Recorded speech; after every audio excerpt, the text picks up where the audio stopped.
नमस्कार, जॉब से टनल में आप तमाम लोगों का स्वागत है। आज हमारे साथ जो शख्सियत इंटरव्यू में है वो किसी पहचान के मोहताज नहीं है, लेकिन फिर भी आप तमाम दर्शकों से सर का हम रूबरू कराते हैं। डॉक्टर आशुतोष उपाध्याय हमारे साथ हैं। ICAR के प्रिंसिपल साइंटिस्ट हैं, यानी तमाम आज के हिंदुस्तान के नौयुवा साइंटिस्ट इनके अंडर ट्रेनिंग लेते हैं, गाइडलाइंस के तहत काम करते हैं। कृषि प्रधान देश है हिंदुस्तान, ऐसे में सरकार का ये नैतिक कर्तव्य और जिम्मेदारी बनता है कि किसानों के लिए, कृषि के लिए, उनके उत्थान के लिए एक अलग से साइंटिफिक टेम्परामेंट के तहत रिसर्च की टीम हो। तो हमारे लिए सौभाग्य की बात है कि ICAR के principal scientist doctor Ashutosh Upadhyay हमारे साथ हैं। सर, स्वागत है आपका। धन्यवाद। हाँ सर, हमारा सबसे पहला सवाल आपसे है कि हिंदुस्तान युवाओं का देश है और आज इस देश में युवा रोजगार के लिए जद्दोजहद कर रहे हैं। साइंस एंड टेक्नोलॉजी रिसर्च के क्षेत्र में बहुत कम जा रहे हैं, तो क्या कहना है आपका इसके ऊपर?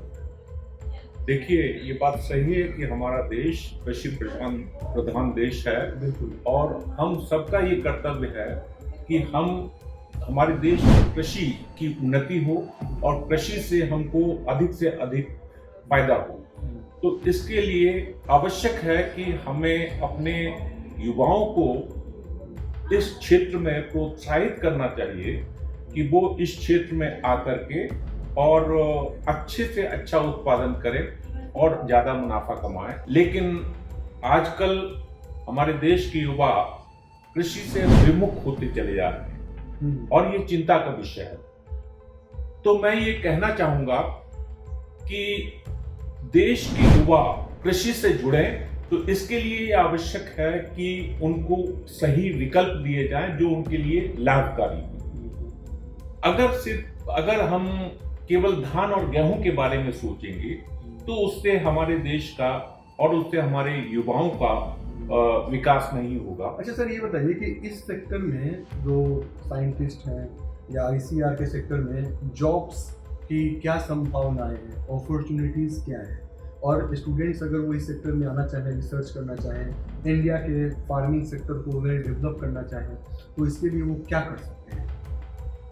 आपने बहुत अच्छा प्रश्न किया। हमारे देश के युवा कृषि में अपना अच्छा योगदान दे सकते हैं, अनुसंधान के क्षेत्र में भी अपना अच्छा योगदान दे सकते हैं, क्योंकि आजकल देखा जाए तो कृषि को ज़्यादा से ज़्यादा करने के लिए ये आवश्यक है कि हम उसमें यांत्रिकरण को बढ़ाएं, हम उसमें जो हमारी आधुनिक टेक्नोलॉजीज हैं जैसे GIS और रिमोट सेंसिंग, इनका इस्तेमाल करें, तो उससे हम कम लागत में और कम क्षेत्र में अधिक उत्पादन कर सकते हैं। तो इसके लिए सर इसकी प्रॉपर एडुकेशन स्टूडेंट्स को करनी चाहिए। सरकार को चाहिए कि इस सेक्टर में जॉब्स और वैकेंसियां निकालें, जैसे तमाम अलग अलग सेक्टर्स हैं फार्मिंग से रिलेटेड, वहाँ पे लोगों को रोजगार उपलब्ध मुहैया करवाए। तो सरकार की क्या इसके ऊपर पहल है, नीति है, वो कहाँ तक सक्षम है युवाओं को रोजगार देने के लिए? सरकार अपनी तरफ से प्रयासरत है और जैसा कि आप जानते होंगे कि हम लोगों के समय में और आज के समय में जो पाठ्यक्रम है उसमें काफी अंतर आया है, काफी संशोधन हुआ है। हम लोगों के समय ये GIS और रिमोट सेंसिंग वगैरह नहीं पढ़ाया जाता है, लेकिन आज GIS, remote sensing, internet of things जिसको IoT कहते हैं, और भी ऐसे प्रेजेंटेशन के कई माध्यम हैं, कई तरीके हैं जिससे युवाओं का कौशल विकास किया जा रहा है और वो हर क्षेत्र में IT के क्षेत्र में आगे आ रहे हैं और अपना कौशल साबित कर रहे हैं और उसके बेसिस पर वो अच्छी जगह जॉब पा रहे हैं। अच्छा सर, जैसे मान लीजिए कि GSI है, geological survey of India, NHPC है, नेशनल हाइड्रो प्लांट कॉरपोरेशन, ये लोग कहा जाता है कि इसके लिए युवाओं को इसमें जॉब्स लेने के लिए या सरकार के साथ काम करने के लिए, अपनी भागीदारी देने के लिए, इस सेक्टर्स में आने के लिए उनको किस तरीके की तैयारी करनी चाहिए, किस तरीके की पढ़ाई करनी चाहिए, उनकी रणनीति क्या होनी चाहिए GSI जैसे एग्जाम से क्वालिफाई करने के लिए, NHPC में जॉब पाने के लिए? देखिए, जहाँ पर भी हमको ये देखना है कि वहाँ किस टाइप का रिक्वायरमेंट है, उस टाइप के रिक्वायरमेंट के हिसाब से स्टूडेंट को अपनी तैयारी करनी चाहिए। जैसे NHPC है या NTPC है या फिर कोई और ऑर्गेनाइजेशन है, वेल वगैरह है, तो वहां पर जो रिक्वायरमेंट है उस रिक्वायरमेंट को मीट आउट करने के लिए उन्हें अपने आप को तैयार करना पड़ेगा और शुरू से ही। और देखिए, संघर्ष हर जगह है। आजकल अगर आपको अच्छा रोजगार पाना है तो आपको संघर्ष के लिए तैयार रहना पड़ेगा। बिना संघर्ष के आदमी को सफलता नहीं मिलती है। अच्छा सर, जैसे आप ICR से ताल्लुकात रखते हैं, इतना प्रिंसिपल साइंटिस्ट हैं, तो अगर इस सेक्टर में युवा आना चाहते हैं, वो अपना करियर बनाना चाहते हैं, तो उनको क्या करना चाहिए? उनकी तैयारी पढ़ाई कैसी होनी चाहिए? उनके लिए उनका जो एक किसमें उनका इंटरेस्ट है। अब हमारे अगर हम इंजीनियरिंग की बात करें तो इंजीनियरिंग में भी उनका किस क्षेत्र में इंटरेस्ट है। जैसे इंजीनियरिंग की भी अब कई ब्रांचेस हैं, जैसे soil and water conservation engineering हो गया, इरिगेशन एंड ड्रेनेज इंजीनियरिंग हो गया, फिर उसके बाद farm machinery and power engineering हो गया, प्रोसेस इंजीनियरिंग हो गया। तो बहुत से ऐसे फील्ड हैं जिसमें आजकल तो खाने का, भोजन का इतना अच्छा मार्केट है, इतने अच्छे विकल्प अब उपलब्ध हैं कि अगर स्टूडेंट उसमें अपना कैरियर बनाना चाहता है, उसमें बना सकता है। आजकल अगर कृषि प्रक्षेत्र में जो भी जितने भी मशीन्स, इंस्ट्रूमेंट्स, इक्विपमेंट्स यूज होते हैं, उसमें अगर बनाना चाहता है, जैसे ट्रैक्टर है और भी अन्य साधन, हार्वेस्टर है, कंबाइन हार्वेस्टर है, रोटावेटर है, जो भी उसमें अपना बना सकता है। या फिर पढ़ाई भी होती है। और जैसे इरिगेशन के क्षेत्र में ड्रिप स्प्रिंकलर है, स्प्रिंकलर है, और भी जो रेनबो स्प्रिंकलर है और रेन गन है। तो बहुत सी ऐसे मैन्युफैक्चरिंग कंपनीज हैं जो कि एग्रीकल्चरल इंजीनियर्स के लिए अपने अपने क्षेत्र में देती हैं। साथ ही अगर GIS और रिमोट सेंसिंग में इंटरेस्ट है तो वो ISRO वगैरह में अप्लाई कर सकते हैं, जहां पर उन्हें पूरे देश की वो प्लानिंग कर सकते हैं कि कहां पर कौन सी फसल लेना चाहिए जो कि उनको फायदेमंद हो सकती है, कहां पर कितने जल संसाधन है, कौन सी फसल लेंगे और क्या उसमें देंगे, तो इससे उस क्षेत्र का अच्छे से उपयोग होगा और ज्यादा फायदा होगा।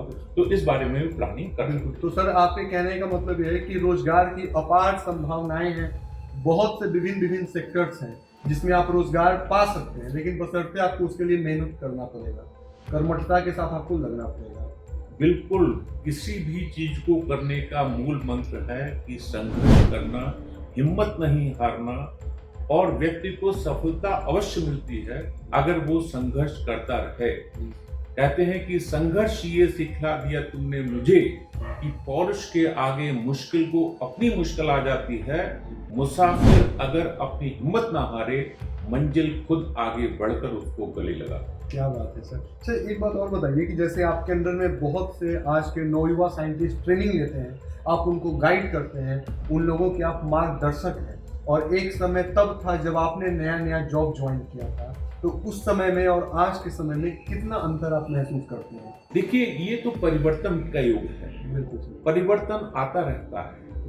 हमने अपने समय में, हमारे साथ सीमित संसाधन थे, हमारे समय में इतना कंप्यूटर की उपलब्धता नहीं थी, तो जो भी कुछ ज्ञान था वो सीमित था। आजकल ज्ञान की असीम संभावना है।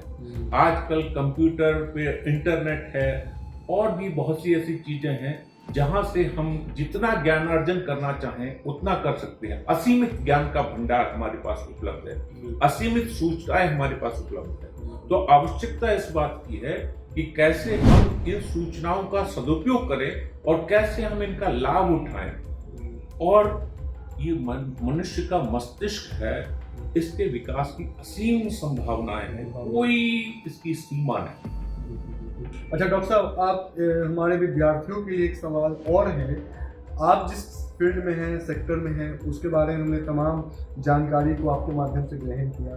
कुछ हमारे स्टूडेंट्स हैं जो गवर्नमेंट एग्जाम की तैयारी करते हैं, जैसे UPSC, BPSC हुआ, तो इन एग्जाम्स, SSC, CGL वगैरह, तो इन एग्जाम्स की तैयारी कर रहे स्टूडेंट्स को सर आप क्या मोटिवेशनल दो शब्द कहना चाहेंगे? मैं यही कहना चाहता हूँ कि वो एकाग्रचित्त होकर और अपने लक्ष्य की ओर अग्रसर हों निरंतर प्रयास करते रहें, निरंतर ज्ञानार्जन करें और उन्हें सफलता अवश्य मिलेगी। और अपनी कभी हिम्मत न हारें। जिस व्यक्ति ने अपनी हिम्मत नहीं हारी, उस व्यक्ति ने अंत में विजय पाई। तो मैं सभी अपने दर्शकों को, सभी अपने स्टूडेंट्स को और जितने भी लोग हैं उनसे सबसे यही कहना चाहूंगा कि बस लगे रहिए काम में। बस अपने लक्ष्य की ओर निगाह होनी चाहिए। जैसे अर्जुन ने मछली की आंख पर निशाना साधा था, तो उनकी दृष्टि केवल आंख पर थी और वहीं पर बाण लगा। तो अगर आपकी दृष्टि आपके लक्ष्य पर होगी और आप इधर उधर की बात नहीं सोचेंगे, तो मुझे आशा ही नहीं, पूर्ण विश्वास है कि आपको सफलता अवश्य मिलेगी। सर, ये तो सवाल था हमारे विद्यार्थियों के लिए। आपने जो अपने ज्ञानवर्धक जानकारी दी वो हमारे विद्यार्थियों के लिए था।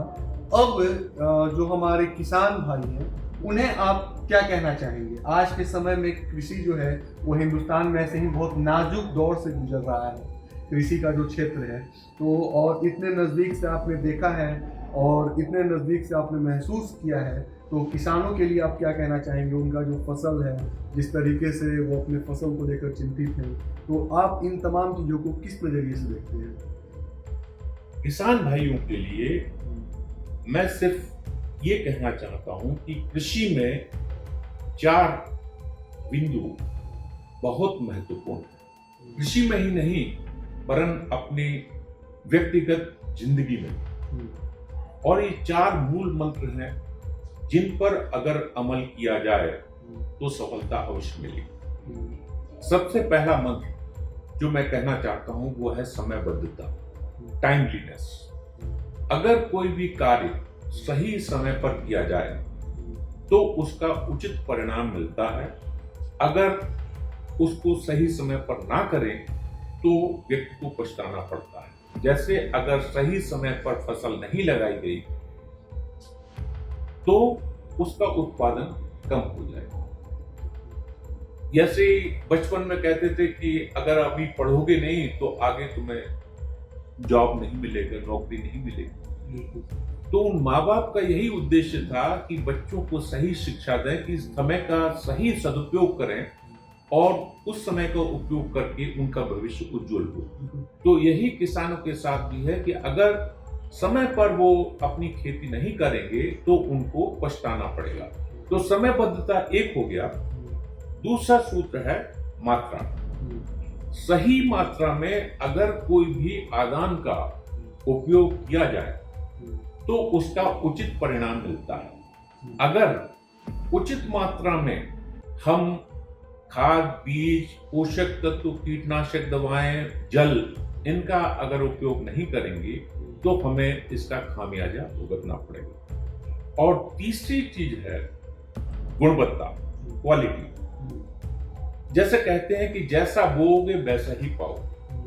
इसका सीधा सा तात्पर्य यह है कि जिस गुणवत्ता के आप बीज, खाद, पोषक तत्व, कीटनाशक दवाओं का उपयोग करेंगे उसका वही प्रभाव होगा, तो वैसा ही उत्पादन आपको मिलेगा। इसलिए आवश्यक है कि आपको गुणवत्ता पर भी ध्यान देना होगा।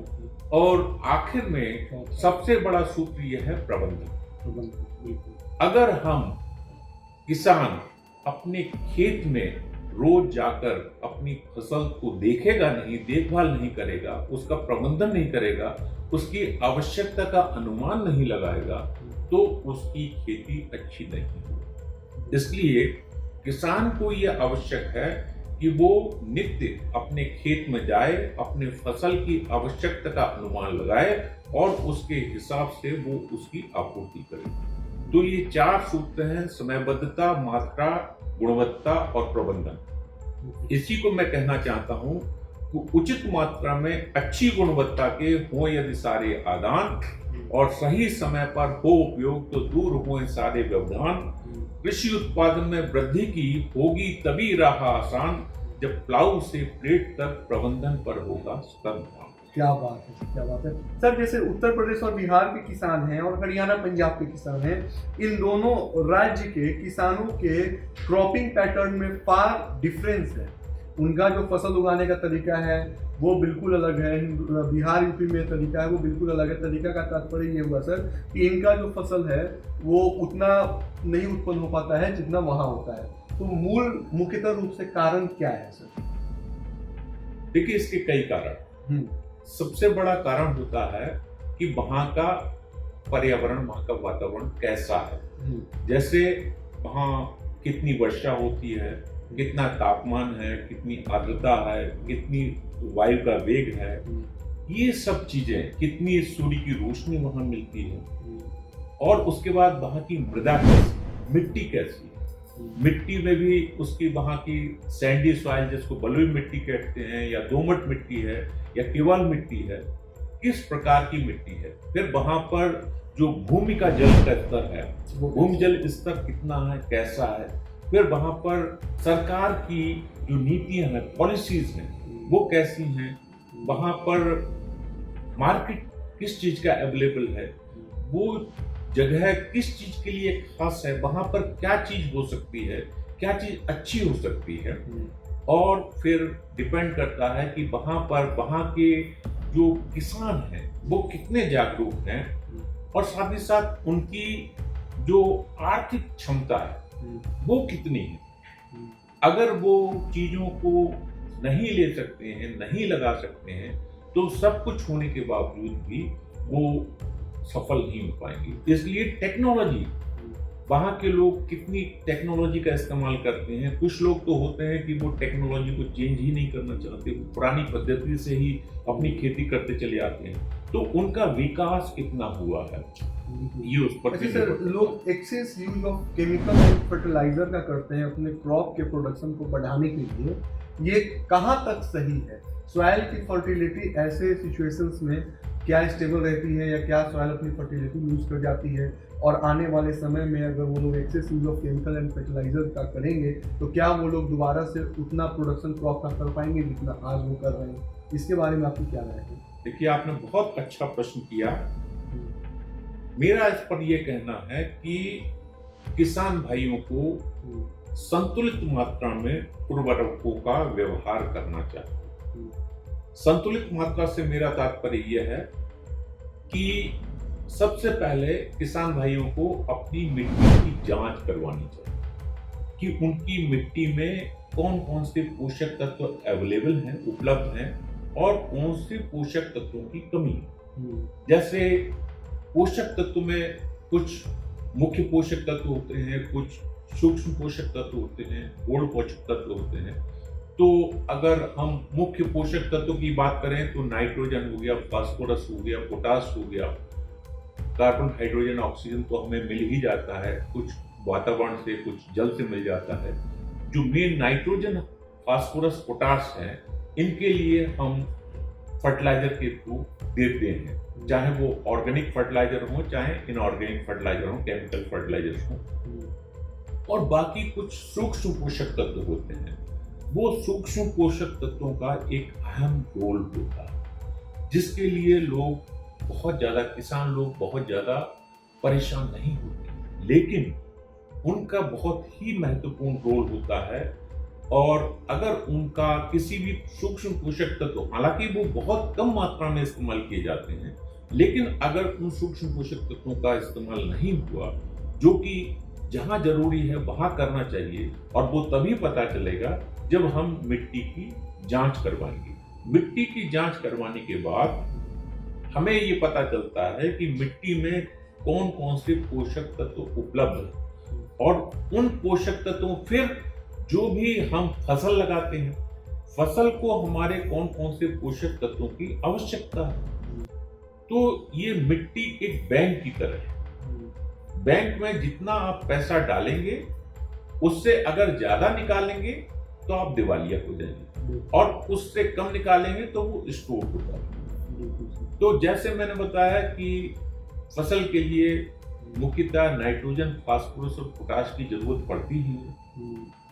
तो अगर हमें ये पता चल जाए कि हमारी मिट्टी में ये कितनी मात्रा में उपलब्ध है और कितनी इसको फसल लेगी, लेकिन उतनी ही मात्रा में अगर हम इसको दे दें तो हमारी मिट्टी में भी एक संतुलन बना रहेगा और फसल की आवश्यकता भी पूर्ति हो जाएगी। अच्छा सर, एक बहुत अहम सवाल है। आजकल हमारे हिंदुस्तान में ऑर्गेनिक और इनऑर्गेनिक फार्मिंग के पैटर्न को लेकर विवाद चल रहा है।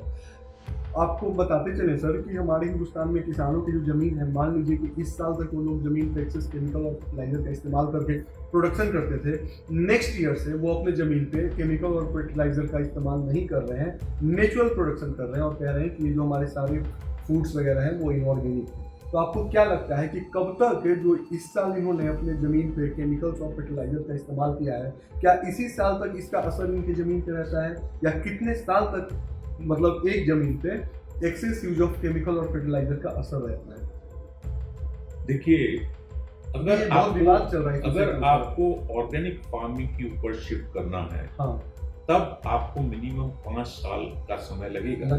5 साल से पहले आप ये नहीं कह सकते कि ये हमारा ऑर्गेनिक प्रोड्यूस है, और उसके लिए बाकायदा सर्टिफिकेशन की जरूरत पड़ती है।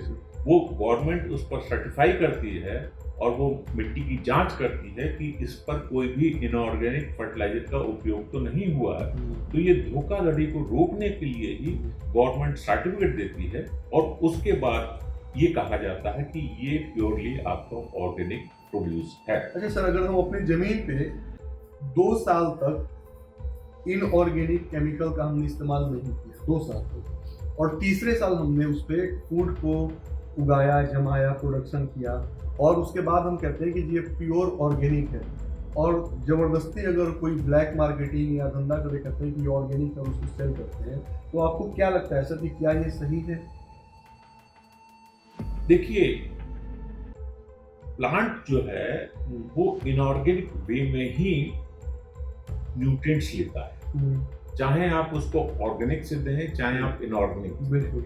इसीलिए इनऑर्गेनिक का असर जल्दी होता है और ऑर्गेनिक का असर देर में होता है, और उससे शुरू में प्रोडक्शन भी, उत्पादन भी कम होता है। ऑर्गेनिक फर्टिलाइजर से उत्पादन शुरू में कम होता है, लेकिन धीरे धीरे ये स्टेबल होता चला जाता है। तो इसलिए कहा जाता है कि ऑर्गेनिक फर्टिलाइजर 2 साल तक, अगर मान लीजिए आपने इनऑर्गेनिक या केमिकल फर्टिलाइजर दिया और उसके बाद आपने ऑर्गेनिक फर्टिलाइजर दिया, तो प्रयास शुरू हो गया। लेकिन प्योर फूड कब मिलेगा सर? कम से कम प्योर फूड 5 साल जो है, हाँ। हमें लगता है कि 5 साल इंतजार करना पड़ता है। 5 साल के बाद आप ऑर्गेनिक प्रोड्यूस। अच्छा, ऑर्गेनिक फार्मिंग का फ्यूचर क्या है सर? इंडिया में इसका क्या स्कोप है, फ्यूचर क्या है? ऑर्गेनिक फार्मिंग का फ्यूचर बहुत अच्छा है, लेकिन मुझे ऐसा लगता है कि कंप्लीटली ऑर्गेनिक फार्मिंग होना इम्पॉसिबल है। क्या इंडिया के फार्मर सक्षम हैं ऑर्गेनिक फार्मिंग को करने में? एक तरफ इंडिया की जनसंख्या 135 करोड़ से भी ज़्यादा है, तो ऐसे संदर्भ में क्या इंडिया कैपेबल है इंटरनेशनल मार्केट में ऑर्गेनिक फार्मिंग के द्वारा उपजाए हुए फूड्स को लेकर के प्रमोट करने में? क्या इंडिया अपने ऑर्गेनिक फूड को इंटरनेशनल मार्केट में सेल कर सकता है? क्या इंडिया के किसान जस्टिफाई कर सकते हैं कि इनका ये प्योर ऑर्गेनिक फूड है? जैसा कि आपने सर बताया कि सर्टिफिकेट उनको मिलता है बाकायदा, सरकार ने इनकी धांधलियाँ को बंद करने के लिए ऐसा प्रबंधन किया है। इसके भी हिंदुस्तान में काफ़ी विवाद चल रहा है। कुछ किसान हैं कि 2 साल में ही अपने ऑर्गेनिक फूड को, मतलब पेस्टिसाइड केमिकल का इस्तेमाल तो नहीं करते हैं, लेकिन 2 साल के फार्मिंग के बाद कहते हैं कि ऑर्गेनिक है। अगर इंटरनेशनल मार्केट में तो इसकी अलग से जांच होगी, और वहाँ पे अगर पाया जाता है ये इनऑर्गेनिक फूड है, तो क्या असर पड़ेगा? मुझे लगता है कि प्रयास तो करना चाहिए, लेकिन ये कंप्लीटली ऑर्गेनिक होना मुश्किल है और ये नहीं हो सकता है। इसलिए हमें कोशिश ये करना चाहिए कि ये सर आपका पिछले 20-25 सालों का तजुर्बा है। हाँ, ऑर्गेनिक को हमें प्रमोट जरूर करना चाहिए, क्योंकि ऑर्गेनिक को प्रमोट करने से क्या होता है कि मिट्टी की जो हेल्थ है, सॉइल हेल्थ, मृदा का स्वास्थ्य अच्छा बना रहता है। उसमें जो इसको मिट्टी के स्वास्थ्य को और इसकी संरचना को अच्छा बनाने के लिए जो इसमें होते हैं, कीड़े होते हैं, वर्म जिसको बोलते हैं, वो अर्थवर्म है, वो इसके लिए बहुत ज्यादा महत्वपूर्ण है। और चूंकि ये चिंता का विषय है कि हमारी मिट्टी का स्वास्थ्य दिन पे दिन बिगड़ता जा रहा है, तो इसलिए ये आवश्यक है कि हमें केमिकल फर्टिलाइजर से शिफ्ट करना चाहिए ऑर्गेनिक फर्टिलाइजर की तरफ धीरे धीरे। और अगर हम करेंगे तो धीरे धीरे हमें विश्वास है कि हम जो है वो, मान लीजिए कि अभी हमारा 90% केमिकल पर बेस्ड है, 10% ऑर्गेनिक, तो ये धीरे धीरे ऑर्गेनिक पे अगर बढ़ता है तो हमें अच्छा रहेगा। हमारी जो उत्पादन है वो भी बहुत प्रभावित नहीं होगा और हमारा जो है केमिकल फर्टिलाइजर से शिफ्टिंग भी ऑर्गेनिक की तरफ होगी। तो जैसा कि डॉक्टर साहब ने बहुत बारीकी से विद्यार्थियों के लिए, हिंदुस्तान के आम जनमानस के लिए भी अपने राय को इन्होंने रखा है। बताते चलिए आपको कि पिछले 20 से 25 सालों का ये तजुर्बा ही है जो कैमरे के सामने बैठ करके इन्होंने इतनी आसानी और सादगी के साथ हमारे बीच में रखा। कोशिश और कामना यही होगी कि इस तरीके के लोगों का समाज में समन्वय बना रहे, इनका योगदान समाज में कायम रहे, हिंदुस्तान यूं ही तरक्की के पथ पे आगे अग्रसर होता रहे। ये लोग विरासत में इस तरीके की ज्ञानवर्धक जानकारी छोड़कर जाएं ताकि आने वाली पीढ़ी को भी इन तमाम जानकारियों से रूबरू होना पड़े, मुखातिब होना करे और इनके द्वारा सिखाए हुए पद चिन्हों पे चला जाए। बताते चले आपको कि जितने भी जूनियर साइंटिस्ट सर के अंडर में प्रशिक्षण कर रहे हैं वो लोग अपने आप को बहुत ही सौभाग्यशाली और गौरवान्वित महसूस कर रहे होंगे कि इतने सादगी के प्रतीक के साथ वो लोग काम कर रहे हैं। कार्यक्रम अच्छा लगे तो इसे लाइक शेयर सब्सक्राइब जरूर करिए। कारवां और फलसफा यूं ही कायम रहेगा। कोशिश यही होगी कि हम जिस भी शहर में हो, जिस जगह पे भी हो, ऐसे ही लोगों से बात करें जो लोग शांति और खामोशी के साथ, मेहनत और ईमानदारी के साथ अपने कर्तव्य को अंजाम दे रहे हैं, बिना किसी ललक और लालसा के कि कैमरे पे आकर के उनका भी महिमा मंडन हो। ऐसे लोगों से हमें सीखना और समझना चाहिए कि जरूरी नहीं है कि कैमरे के सामने आकर के हमने कितना सराहनीय काम किया है इसका क्रेडिट लिया जाए। कुछ ऐसे भी लोग हैं जो पर्दे के पीछे बैठकर सादगी से, ईमानदारी से अपने काम को अंजाम दे रहे हैं, इस उम्मीद के साथ कि वो हिंदुस्तान को आगे बढ़ते हुए देखें। आगे बढ़ते हुए इस नए हिंदुस्तान में वो जब युवाओं को देखें तो उन्हें यकीन हो कि ये लोग हमारे ही पथ पे चल रहे हैं। कार्यक्रम अच्छा लगे तो इसे लाइक शेयर सब्सक्राइब जरूर करें। धन्यवाद।